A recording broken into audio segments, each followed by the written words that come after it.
नमस्कार दोस्तों, मेरे YouTube channel DS mathematics classes में आपका एक बार फिर से स्वागत है। आज का जो लेक्चर है वो बीएससी फाइनल ईयर मैथमेटिक्स के स्टूडेंट्स के लिए है, जिसमें हम पेपर सेकंड कॉम्प्लेक्स एनालिसिस की बात करेंगे।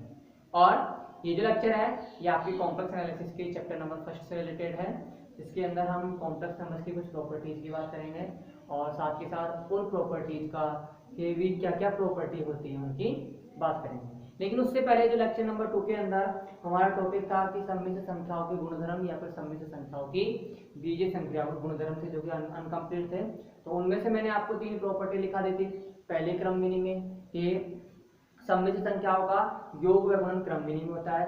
सेकंड मैंने लिखवाया था आपको कि सम्मिश्र संख्याओं का योग व गुणनफल साहचर्य होता है। और थर्ड, गुणन के योग पर क्या होती है, बंटनता होती है।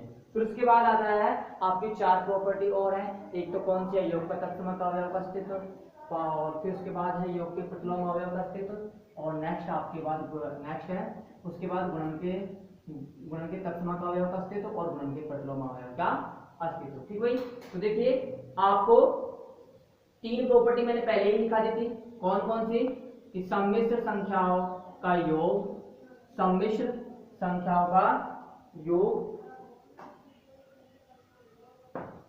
सम्मिश्र संख्याओं का योग व गुणन, सम्मिश्र संख्याओं का योग व गुणन किसका पालन करता है, योग व गुणन सबसे पहले ये पालन करता है क्रमविधि में गुणधर्म का। ठीक भाई, सम्मिश्र संख्याओं का योग व गुणनफल क्रमविधि में गुणधर्म का पालन करता है।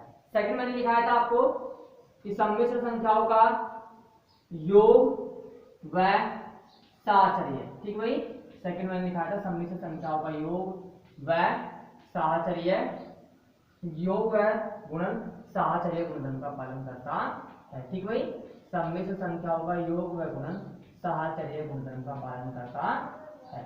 फिर थर्ड है गुणन की योग पर बंटनता। ठीक भाई, थर्ड है गुणन की योग पर बंटनता।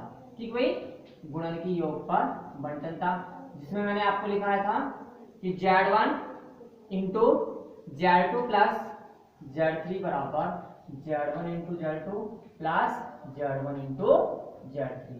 ठीक है, और ये भी लिखाया था मैंने कि Z2 plus Z3 into Z1 बराबर Z2 into Z1 plus Z3 into Z1। तो भाई, तो ये मैंने आपको 3 रूल आपको लास्ट लेक्चर के अंदर लिखा दिए थे। ठीक है, तो जिनका समरी मैंने आपको लिख दिया। अब उसके बाद आपका चौथा है योग के तत्समक अवयव का अस्तित्व। ठीक भाई, तो उसके अकॉर्डिंग आप क्या कह सकते हो कि किसी भी सम्मिश्र संख्या में अगर 0 कॉम्प्लेक्स नंबर ऐड किया जाए। ठीक भाई, किसी भी सम्मिश्र संख्या में अगर हम 0 कॉम्प्लेक्स नंबर को ऐड करें तो वो किसके बराबर होता है, वो अगेन उसी सम्मिश्र संख्या के बराबर होता है। ठीक भाई, और एक बात और आपको पता है कि सम्मिश्र संख्याओं का योग किसका पालन करता है, क्रमविधि में गुणधर्म का पालन करता है। तो आप क्या कह सकते हो, z प्लस 0 किसके बराबर होगा, 0 प्लस z।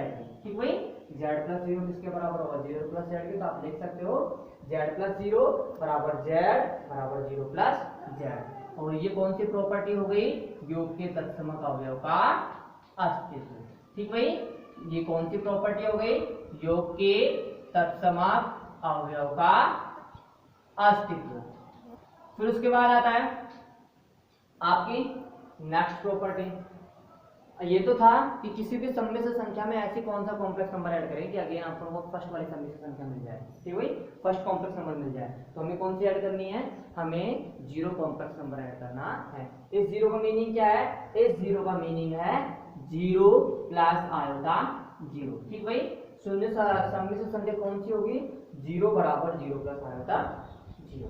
ठीक भाई, मतलब वह सम्मिश्र संख्या जिसका रियल पार्ट और इमेजिनरी पार्ट दोनों एक शून्य हो, कौन सी सम्मिश्र संख्या कहलाती है, शून्य सम्मिश्र संख्या कहलाती है। ठीक भाई, अब नेक्स्ट प्रॉपर्टी देखो, प्रॉपर्टी नंबर 5।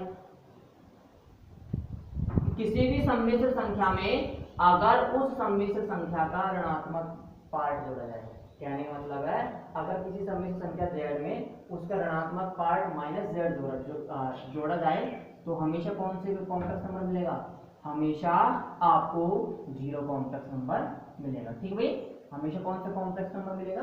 0, क्योंकि आप जानते होगा क्या संख्याओं के समुच्चय में अगर आपने कोई भी एलिमेंट लिया या कोई भी नंबर लिया है तो अगेन उस नंबर का नेगेटिव अगर आप उसके साथ जोड़ते हो तो आपको हमेशा क्या मिलता है? 0 मिलता है। तो बस वही ही कंसेप्ट आपको यहाँ पर अप्लाई करना है कॉम्प्लेक्स नंबर्स के लिए कि अगर कोई कॉम्प्लेक्स नंबर z है और माइनस जेड उसका नेगेटिव है तो z प्लस माइनस जेड किसके बराबर होगा?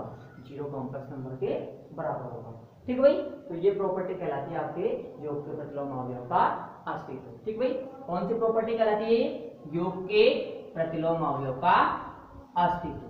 ठीक है, योग के प्रतिलोम अवयव का अस्तित्व, योग के प्रतिलोम अवयव का अस्तित्व। ठीक है, अब उसके बाद आता है नेक्स्ट योग, नेक्स्ट आता है गुणन के तत्सम अवयव का अस्तित्व। ठीक भाई, आपको अगर कोई संख्या दी गई है x, उस संख्या को मैं किससे मल्टीप्लाई करोगे? अगेन मुझे x मिल जाएगा। ठीक भाई, तो किससे मल्टीप्लाई करोगे आप? 1 से। ठीक भाई, तो वही कंसेप्ट आपको किस पर अप्लाई करना है? वही कंसेप्ट आपको अप्लाई करना है कॉम्प्लेक्स नंबर्स के सेट पर। ठीक भाई, या फिर कॉम्प्लेक्स नंबर्स पर। तो किसी भी कॉम्प्लेक्स नंबर्स को अगर हम 1 से मल्टीप्लाई करें तो अगेन आपको कौन सा कॉम्प्लेक्स नंबर मिलेगा? फर्स्ट वाला कॉम्प्लेक्स नंबर z ही मिलेगा। ठीक भाई, z को अगर 1 से मल्टीप्लाई करते हो तो कौन सा मिलेगा? हमेशा कॉम्प्लेक्स नंबर z ही मिलेगा। और ये कौन सी प्रॉपर्टी होती है? ये होती है गुणन के तत्समक अवयव का अस्तित्व। ठीक भाई, ये कौन सी प्रॉपर्टी होती है? गुणन के तत्समक अवयव का अस्तित्व। ठीक भाई, गुणन के तत्समक अवयव का अस्तित्व। ठीक है, अब उसके बाद देखिए लास्ट प्रॉपर्टी आपकी कि किसी भी कॉम्प्लेक्स नंबर को मैं किस कॉम्प्लेक्स नंबर से मल्टीप्लाई करूं कि अगेन मुझे गुणन का आइडेंटिटी एलिमेंट मिल जाए 1। ठीक है भाई, तो आप देखते हो कि अगर मैं कोई भी संख्या x लेता हूं तो उस संख्या x को मैं किससे मल्टीप्लाई करूं कि मुझे अगेन क्या मिल जाए? 1 मिल जाए। तो बताइए किससे मल्टीप्लाई करूंगा?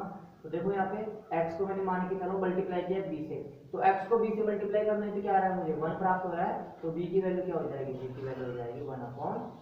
कहने का मतलब है x को अगर मैं 1/x से मल्टीप्लाई करूं तो हमेशा क्या मिलेगा? मुझे 1 ही मिलेगा। जहां पे ये x क्या है? जहां पे ये x एक नॉन जीरो नंबर है। ठीक भाई, जहां पे ये x क्या है? ये x एक नॉन जीरो नंबर है। ये बात ध्यान रख लेना कि आप जब भी उसका प्रतिलोम निकालोगे, गुणन प्रतिलोम निकालोगे किसी भी संख्या का, तो हमेशा संख्या को नॉन जीरो होना आवश्यक है। ठीक भाई, अगर संख्या नॉन जीरो नहीं है तो आप क्या कह सकते हो कि अगर संख्या नॉन जीरो नहीं है तो उसका मल्टीप्लिकेटिव इनवर्स एग्जिस्ट नहीं होगा, या फिर उसका मल्टीप्लिकेटिव इनवर्स कितना आएगा? उसका मल्टीप्लिकेटिव इनवर्स आएगा इनफिनिटी। ठीक भाई, अगर नंबर ही जीरो है तो मान के चलो x की वैल्यू जीरो है तो उसका इनवर्स क्या हो जाएगा? 1/0 बराबर इनफिनिटी हो जाएगा। ठीक भाई, तो ये बात आपको हमेशा ध्यान रखनी है कि आपको गुणन का मल्टीप्लिकेटिव इनवर्स किन नंबर्स का निकालना है? आपको गुणन का मल्टीप्लिकेटिव इनवर्स आपको निकालना है नॉन जीरो नंबर्स का। ठीक भाई, तो किसी भी कॉम्प्लेक्स नंबर को अगर मैं 1/z से मल्टीप्लाई करूं तो हमेशा क्या आता है? हमेशा 1 ही आता है। ठीक भाई, हमेशा क्या आता है? 1 ही आता है। ठीक भाई, जहां पे ये z क्या है? जहां पे ये z non zero complex number है। ठीक भाई, z क्या है? नॉन जीरो कॉम्प्लेक्स नंबर है। तो ये कौन सी प्रॉपर्टी है? गुणन के प्रतिलोम अवयव का अस्तित्व। ठीक भाई, कौन सी प्रॉपर्टी है ये है गुणन के प्रतिलोम अवयव का अस्तित्व। ठीक भाई, गुणन के प्रतिलोम अवयव का अस्तित्व। तो ये आपके सम्मिश्र संख्याओं गुणधर्म या सम्मिश्र संख्याओं की बीजीय संख्याओं के गुणधर्म होते हैं, जिनमें से मैंने 3 तो आपको लास्ट लेक्चर में लिखा दिए थे। आपको इस लेक्चर के अंदर जो भी है नोट में आपको ये नोट करना है। ठीक भाई, ये चारों प्रॉपर्टी आपको नोट करनी है। अब उसके पश्चात देखिए नेक्स्ट आपका टॉपिक आता है कंजुगेट कॉम्प्लेक्स नंबर या संयुग्मी सम्मिश्र संख्या। ठीक भाई, नेक्स्ट आपका जो टॉपिक है वो है आपका कौन सा? नेक्स्ट है संयुग्मी सम्मिश्र संख्या या कंजुगेट कॉम्प्लेक्स नंबर। ठीक भाई, संयुग्मी सम्मिश्र संख्या या कंजुगेट कॉम्प्लेक्स नंबर। ठीक भाई, या कंजुगेट कॉम्प्लेक्स नंबर। ठीक है, देखिए ये होता क्या है कंजुगेट कॉम्प्लेक्स नंबर? देखो भाई, आपने कोई भी कॉम्प्लेक्स नंबर लिया z बराबर x प्लस i। ठीक है, आपने कोई भी कॉम्प्लेक्स नंबर लिया, z बराबर x प्लस आयोटा वाई, जहाँ पे x और y क्या है, जहाँ पे x और y रियल नंबर है और आयोटा बराबर क्या है, अंडर रूट माइनस वन। ठीक भाई, आयोटा बराबर क्या है, अंडर रूट माइनस वन। ठीक, आप देखिए इसे कॉम्प्लेक्स नंबर z के संयुग्मी को हम किससे व्यक्त करते हैं, कॉम्प्लेक्स नंबर z के संयुग्मी को हम व्यक्त करते हैं z बार से। ठीक भाई, किससे व्यक्त करते हैं, इसके संयुग्मी को z बार से व्यक्त करते हैं, और उसके संयुग्मी को डिफाइन किस प्रकार से करते हैं कि z बार बराबर x प्लस आयोटा y का बार बराबर x माइनस आयोटा। ठीक भाई, ठीक भाई, z बार बराबर x प्लस आयोटा y का बार बराबर x माइनस आयोटा y। जहाँ पे आपको जब भी किसी कॉम्प्लेक्स नंबर्स का आपको कंजूगेट निकालना तो करना क्या होगा, आपको उस कॉम्प्लेक्स नंबर्स के जो इमेजिनरी पार्ट है उसका साइन चेंज कर देना है। अगर आप उसके इमेजिनरी पार्ट का साइन चेंज करते तो आपको नया जो कॉम्प्लेक्स नंबर मिलेगा वो क्या मिलेगा, वो कंजूगेट कॉम्प्लेक्स नंबर मिलेगा। ठीक भाई, आप दोनों में डिफरेंस देख लो, z बराबर x प्लस आयोटा y है, z बराबर x माइनस आयोटा y है। डिफरेंस क्या है कि आपने इस कॉम्प्लेक्स नंबर्स के इमेजिनरी पार्ट का क्या कर दिया, साइन चेंज कर दिया, यहाँ पे प्लस है तो यहाँ पे माइनस हो गया। ठीक है, तो आपको जब भी किसी कॉम्प्लेक्स नंबर्स का कंजुगेट निकालना तो करो, आपको करना क्या होगा, उसके इमेजिनरी पार्ट का साइन चेंज कर दीजिए। ठीक भाई, इमेजिनरी पार्ट का साइन चेंज कर दीजिए, जो नया कॉम्प्लेक्स नंबर आएगा वो क्या कहलाएगा, उस कॉम्प्लेक्स नंबर्स का कंजुगेट कॉम्प्लेक्स नंबर कहलाएगा। ठीक भाई, किससे व्यक्त करते हैं, z बार से। ठीक है, डिफाइन किस प्रकार से करते हैं, z बार बराबर x प्लस आयोटा y का बार बराबर x माइनस आयोटा y। ठीक है, तो ये आपके क्या हो गए, संयुग्मी सम्मिश्र संख्या होगी। देखो माना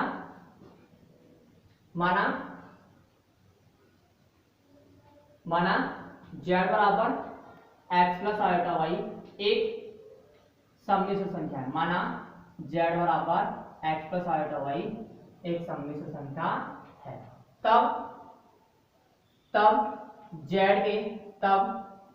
के संयुग्मी को z बार से व्यक्त करते हैं, तब z के संयुग्मी को z बार से व्यक्त करते हैं तथा निम्न प्रकार परिभाषित करते हैं। ठीक है भाई, तथा निम्न प्रकार परिभाषित करते हैं। तो देखिए किस प्रकार से करते हैं परिभाषित, अर्थात z बार बराबर x प्लस आयोटा y का बार बराबर x माइनस आयोटा y। ठीक है, z बार बराबर x प्लस आयोटा y का बार बराबर x माइनस आयोटा y। ठीक है भाई, जहाँ पे x और y क्या है, जहाँ पे x और y रियल नंबर्स हैं और आयोटा बराबर क्या है, अंडर रूट माइनस वन। ठीक है, तो ये आपका कंजुगेट कॉम्प्लेक्स नंबर हो गया। अब उसके पश्चात देखिए इसकी प्रॉपर्टी। ठीक भाई, उसके पश्चात सम्मिश्र संख्याओं, संयुग्मी सम्मिश्र संख्याओं के गुणधर्म। ठीक भाई, इनकी प्रॉपर्टीज देखिए। नेक्स्ट है गुणधर्म। ठीक है, इसके गुणधर्म नेक्स्ट। ठीक भाई, देखो इसकी प्रॉपर्टी कौन कौन सी है, तो देखो भाई आपको कोई कॉम्प्लेक्स नंबर दिया है, भाई आपने कोई कॉम्प्लेक्स नंबर लिया z। ठीक है, z बराबर x प्लस आयोटा y। ठीक है, आपने उस कॉम्प्लेक्स नंबर का कंजुगेट फाइंड आउट किया, वो क्या था, z बार। तो z बार बराबर क्या था, x माइनस आयोटा y। कहने का मतलब आपने किया क्या है, आपने उस कॉम्प्लेक्स नंबर के इमेजिनरी पार्ट का क्या कर दिया, साइन चेंज कर दिया। अगर यहाँ प्लस है तो यहाँ क्या आ गया माइनस, और यहाँ माइनस है तो यहाँ पे क्या आएगा प्लस। ठीक है, अब अगेन आपने z बार का भी क्या लिया, कंजुगेट। आप अगेन z बार का कंजुगेट लेते हो तो देखते हैं आप कि यहाँ पे इसके इमेजिनरी पार्ट का साइन चेंज हो जाएगा, यहाँ माइनस का क्या हो जाएगा, प्लस हो जाएगा। ठीक है, और वो अगेन वो किसके बराबर आ रहा है, वो कॉम्प्लेक्स नंबर z के बराबर आ रहा है। तो हमेशा आप ये कह सकते हो कि किसी भी कॉम्प्लेक्स नंबर के कंजुगेट का कंजुगेट किसके बराबर होता है, कंजुगेट का कंजुगेट पुनः उसी कॉम्प्लेक्स नंबर के बराबर होता है। ठीक भाई, तो आप लिख सकते हो z बार का बार बराबर z ईच z किसको बिलोंग करेगा, ईच z बिलोंग करेगा c को। ठीक भाई, each z belongs to c। ठीक है, फर्स्ट प्रॉपर्टी आपकी ये होगी। सेकंड देखो, आपको दो कॉम्प्लेक्स नंबर दिए गए। ठीक भाई, आपको दो कॉम्प्लेक्स नंबर दिए गए हैं और दोनों के दोनों कॉम्प्लेक्स नंबर क्या है, सेम। ठीक भाई, दो कॉम्प्लेक्स नंबर दिए गए, दोनों के दोनों कॉम्प्लेक्स नंबर सेम है तो अगर दोनों कॉम्प्लेक्स नंबर सेम है तो आप क्या कह सकते हो, आप यही तो कह सकते हो कि उन दोनों सम्मिश्र संख्याओं का रियल पार्ट और इमेजिनरी पार्ट क्या है, पृथक पृथक रूप से अलग है। ठीक है भाई, उन दोनों सम्मिश्र संख्याओं का रियल पार्ट और इमेजिनरी पार्ट पृथक पृथक रूप से अलग है।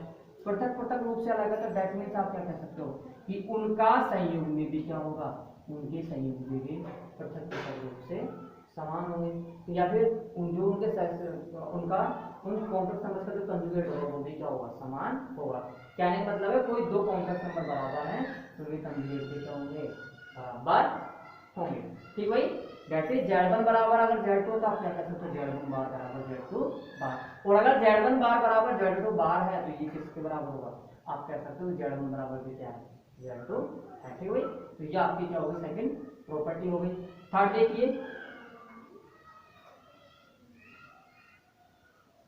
Z प्लस Z बार। ठीक भाई, थर्ड देखिए Z प्लस Z बार किसके बराबर होता है, Z प्लस Z बार बराबर होता है रियल पार्ट ऑफ Z बराबर 2x की। ठीक भाई, सेकंड है आपकी प्रॉपर्टी Z प्लस Z बार बराबर 2 रियल पार्ट ऑफ Z बराबर 2x। ठीक है भाई, देखो Z प्लस Z बार बराबर 2x कैसे आया, अब देखो आपने कोई कॉम्प्लेक्स नंबर ले लिया x Z बराबर x प्लस आयोटा y। ठीक भाई, और उसका कंजुगेट ले लिया, कंजुगेट क्या आएगा, x minus iota y।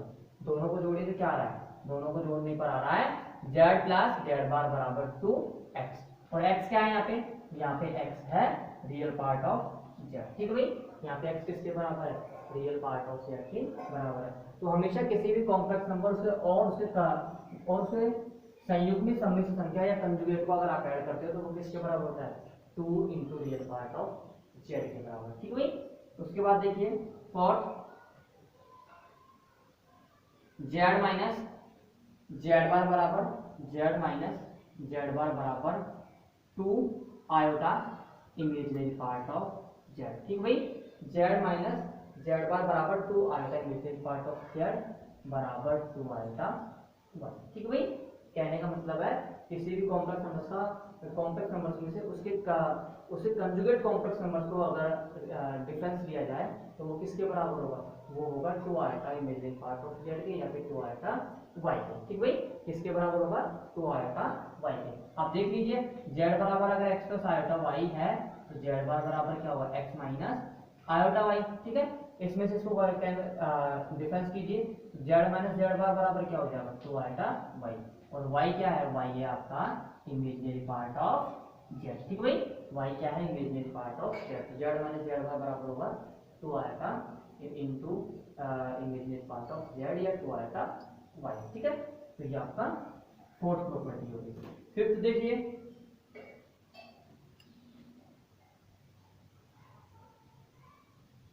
Fifth है z बराबर अगर z बार है। ठीक भाई, फिफ्थ है अगर z बराबर z बार है तो आप क्या कह सकते हो, आप कह सकते हो कि z क्या होगी, z एक विशुद्ध वास्तविक सम्मिश्र संख्या हो। ठीक भाई, z एक विशुद्ध वास्तविक संख्या है या फिर विशुद्ध वास्तविक सम्मिश्र संख्या। ठीक भाई, z कौन सी संख्या है, विशुद्ध वास्तविक सम्मिश्र संख्या है।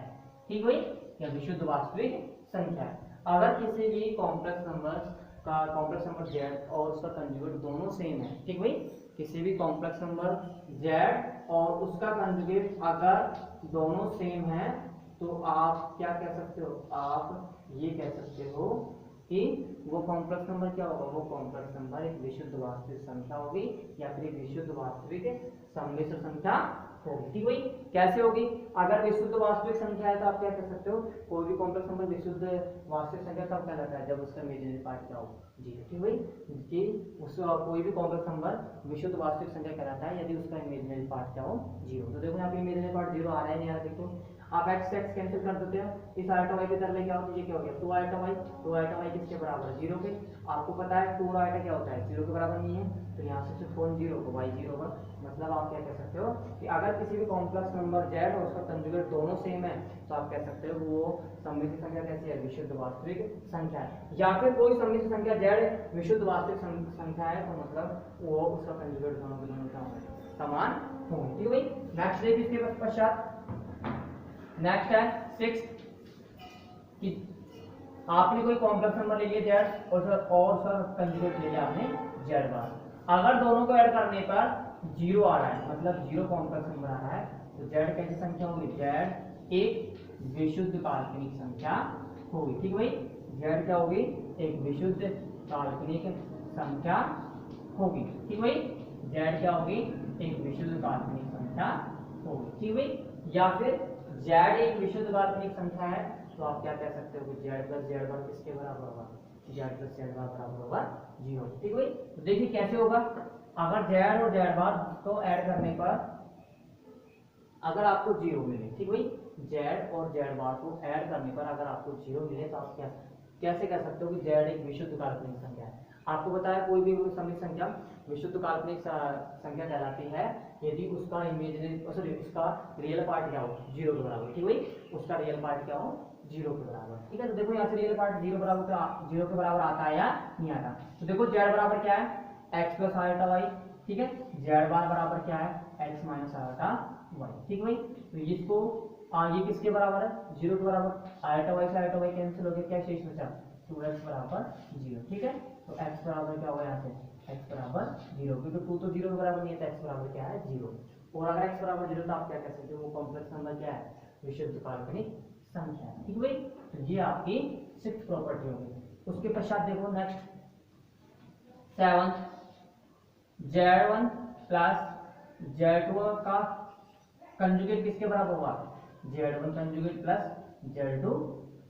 z1 बार प्लस z2 बार या z1 conjugate plus z2 conjugate. ठीक भाई, कहने का मतलब है किन्हीं भी दो कॉम्प्लेक्स नंबर्स का के सम का कंजुगेट, किन्हीं भी दो कॉम्प्लेक्स नंबर्स के सम का कंजुगेट किसके बराबर होता है? उनके कंजुगेट्स के सम के बराबर होता है। ठीक भाई, उनके कंजुगेट्स के सम के बराबर होता है। अगर आप दो के लिए लिख रहे हो तो आप n कॉम्प्लेक्स नंबर्स के लिए भी लिख सकते हो कि अगर आपके पास n complex number z1 z2 z3 और zn है तो उनके सम का कंजुगेट किसके बराबर होगा? वो बराबर होगा उनके कंजुगेट्स के सम के। ठीक भाई, उनके कंजुगेट्स के सम के बराबर होगा। ठीक है, तो ये आपका सेवंथ प्रॉपर्टी हो गई। ठीक भाई, z1 plus z2 plus z3 dot dot plus zn का कंजुगेट किसके बराबर है? z1 conjugate plus z2 conjugate plus z3 conjugate plus dot dot dot plus zn conjugate. ठीक है, तो ये आपका सेवंथ नंबर की प्रॉपर्टी हो गई। नेक्स्ट देखिए एट, z1 इंटू z2 का कंजुगेट बराबर होता है z1 conjugate into z2 conjugate. ठीक है भाई, z1 इंटू z2 का कंजुगेट किसके बराबर होता है? z1 conjugate into z2 conjugate. ठीक है भाई, आप कहे तो इसके अकॉर्डिंग आप क्या कह सकते हो? किन्हीं भी दो कॉम्प्लेक्स नंबर्स के मल्टीप्लिकेशन का कंजुगेट उनके कंजुगेट्स के मल्टीप्लिकेशन के बराबर होता है। ठीक है भाई, किन्हीं भी दो कॉम्प्लेक्स नंबर्स के मल्टीप्लिकेशन का कंजुगेट उनके कंजुगेट्स के मल्टीप्लिकेशन के बराबर होता है। और अगर आप n कॉम्प्लेक्स नंबर्स के लिए अगर लिखना चाहते हो इस स्टेटमेंट को तो आप लिख सकते हो कि z1 into z2 into z3 into dot dot dot zn का कंजुगेट बराबर z1 conjugate into z2 conjugate into z3 conjugate dot dot dot zn conjugate. ठीक है, तो ये आपका फिफ्थ प्रॉपर्टी है। ठीक, अब उसके पश्चात देखो next property ninth, z1 upon z2 का कंजुगेट किसके बराबर होता है? z1 अपॉन z2 का कंजुगेट बराबर होता है z1 conjugate upon z2 conjugate. ठीक है भाई, z1 conjugate upon z2 conjugate के बराबर। ठीक है भाई, जहाँ पे z2 क्या है? जहाँ पे z2 एक नॉन जीरो कॉम्प्लेक्स नंबर। ठीक है भाई, जहाँ पे z2 क्या है? एक नॉन जीरो कॉम्प्लेक्स नंबर है। ठीक है, तो ये आपकी क्या नाइन्थ प्रॉपर्टी हो गई। उसके पश्चात देखिए नेक्स्ट प्रॉपर्टी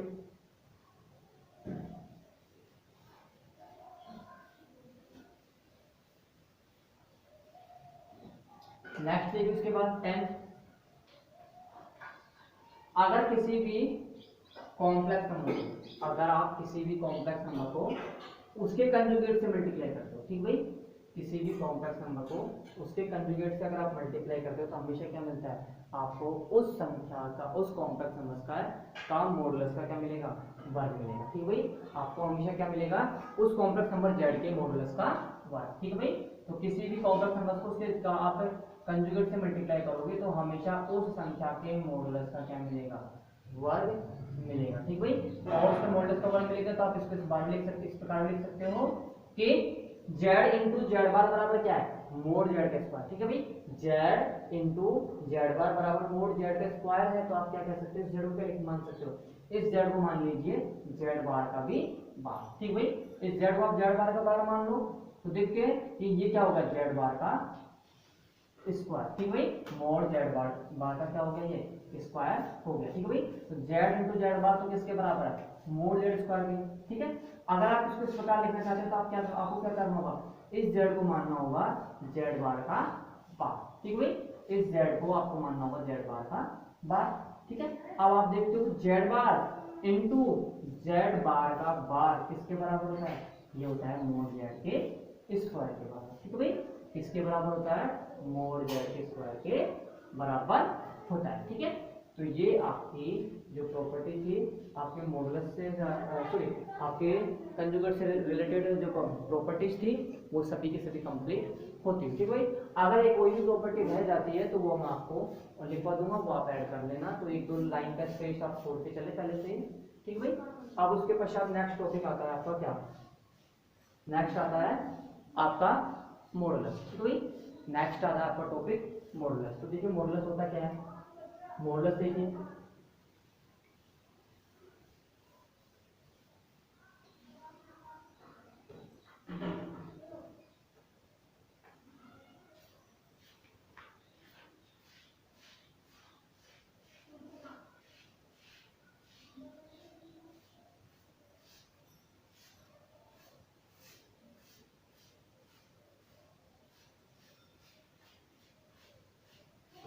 मॉडुलस देखिए next, modulus of a complex number या फिर सम्मिश्र संख्या का मापांक। ठीक भाई, नेक्स्ट आपका टॉपिक है सम्मिश्र संख्या का मापांक। ठीक भाई, सम्मिश्र संख्या का मापांक या मॉडुलस ऑफ ए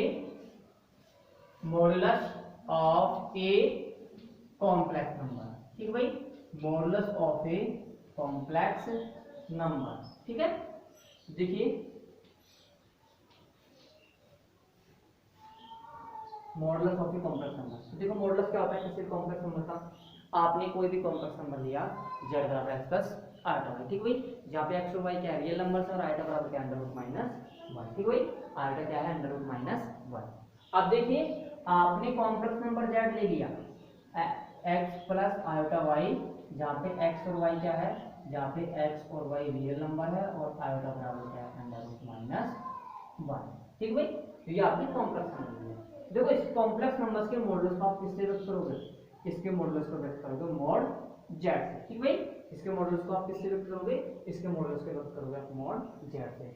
और डिफाइन किस प्रकार से करते हैं इसको, कि मॉड z बराबर under root x square plus Y square. कहने का मतलब है मॉड z की वैल्यू कितनी होगी, under root x square plus Y square. ठीक भाई, जहाँ पे x क्या है, जहाँ पे x है इस कॉम्प्लेक्स नंबर z का रियल पार्ट। ठीक भाई, x क्या है, इस कॉम्प्लेक्स नंबर z की रियल पार्ट।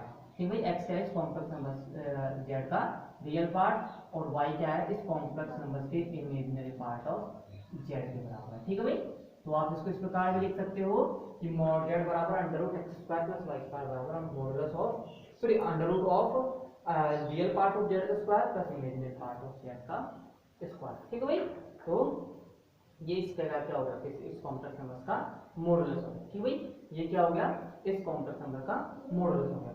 अब देखो कॉम्प्लेक्स नंबर्स के निरूपण के भी कई प्रकार हैं, कॉम्प्लेक्स नंबर्स के निरूपण के भी कई प्रकार है, जो कि मैं आपको बताऊंगा कि कौन कौन से निरूपण है। ठीक भाई, कि कॉम्प्लेक्स नंबर्स को आप ज्यामिति के तौर पे किस प्रकार से दिखा सकते हो। कहने का मतलब है कि जो कॉम्प्लेक्स नंबर्स को आप समतल में किस प्रकार से दिखा सकते हो, किसी और रूप में किस प्रकार से दिखा सकते हो, तो मैं आपको बता दूंगा कि सम्मिश्र संख्याओं का ज्यामितीय निरूपण क्या होगा। ये टॉपिक भी हम पढ़ेंगे लेकिन बाद में पढ़ेंगे। तो देखो यहाँ पे आप z बराबर एक्स प्लस आइटा वाई है, इस z बराबर एक्स प्लस आइटा वाई को आप ऐसे भी लिख सकते हो, ऑर्डर्ड पेयर x, वाई। ठीक है भाई, इसको z बराबर इस z बराबर x प्लस आल्फा वाई का कॉम्प्लेक्स नंबर है। इस कॉम्प्लेक्स नंबर को आप ऑर्डर्ड पेयर के रूप में लिख सकते हो, जहां पे ये ऑर्डर्ड पेयर क्या शो करता है, ये ऑर्डर्ड पेयर शो करता है क्या, एक बिंदु को। ठीक है भाई, ऑर्डर्ड पेयर क्या क्या शो करता है, एक बिंदु को शो करता है, जो कि किस में शो करता है, 2D में एक बिंदु को शो करता है। कहने का मतलब है कि यहाँ पे कॉम्प्लेक्स नंबर है z, जिसका 2D में निरूपण क्या है, एक पॉइंट P आया, जिसका x निर्देशांक तो स्मॉल x है और जिसका y निर्देशांक है स्मॉल y। ठीक भाई, तो आप कॉम्प्लेक्स नंबर, प्रत्येक कॉम्प्लेक्स नंबर को आप 2D के किसी न किसी यूनिक पॉइंट के द्वारा दिखा सकते हैं। कहने का मतलब है कि आप प्रत्येक कॉम्प्लेक्स नंबर को 2D के किसी न किसी यूनिक पॉइंट के द्वारा आप उसको डिफाइन कर सकते हो या शो कर सकते हो या फिर दिखा सकते हो। कहने का मतलब है प्रत्येक कॉम्प्लेक्स नंबर के संगत, प्रत्येक कॉम्प्लेक्स नंबर z के संगत आपके 2D में क्या होता है, हमेशा एक अद्वितीय बिंदु होता है, और 2D के प्रत्येक अद्वितीय बिंदु के संगत आपको हमेशा क्या मिलेगा, एक कॉम्प्लेक्स नंबर मिलेगा। ये मैं आपको आगे जो लेक्चर आएंगे उनमें बता दूंगा कि कैसे आपको लिखना है। ठीक भाई, तो देखो आपने एक कॉम्प्लेक्स नंबर ले लिया, इस कॉम्प्लेक्स नंबर को मैंने क्या किया कि मान लिया ये 2D में क्या कोई पॉइंट P के बराबर है। ठीक भाई, इसका x निर्देशांक तो स्मॉल x है, y निर्देशांक स्मॉल y है। मतलब मैं 2D में इसको इस प्रकार से दर्शा सकता हूं कि ये तो हो गया आपका x एक्सिस, मतलब x को x एक्सिस, और ये हो गया y को y डैश एक्सिस। ठीक भाई, जहां पे o क्या है, जहां पे o मूल बिंदु है।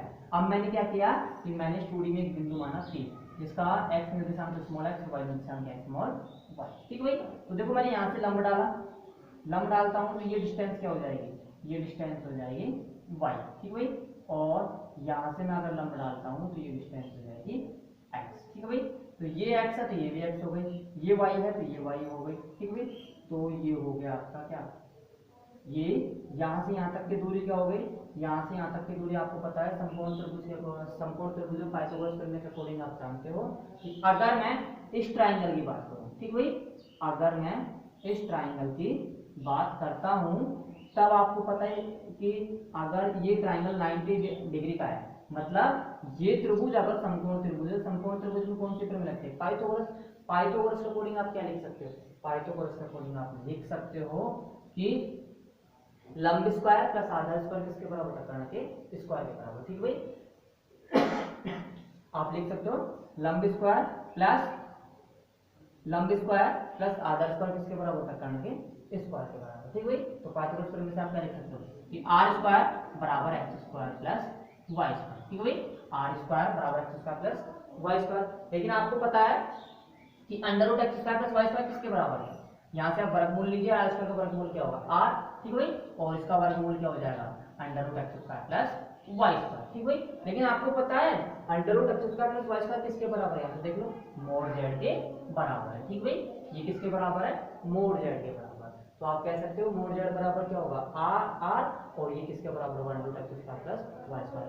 कहने का मीनिंग है कि किसी भी कॉम्प्लेक्स नंबर का मॉडुलस, किसी भी कॉम्प्लेक्स नंबर z का मॉडुलस किसके बराबर होता है, उस कॉम्प्लेक्स नंबर का मॉडुलस है उसकी मूल बिंदु से दूरी के बराबर होता है।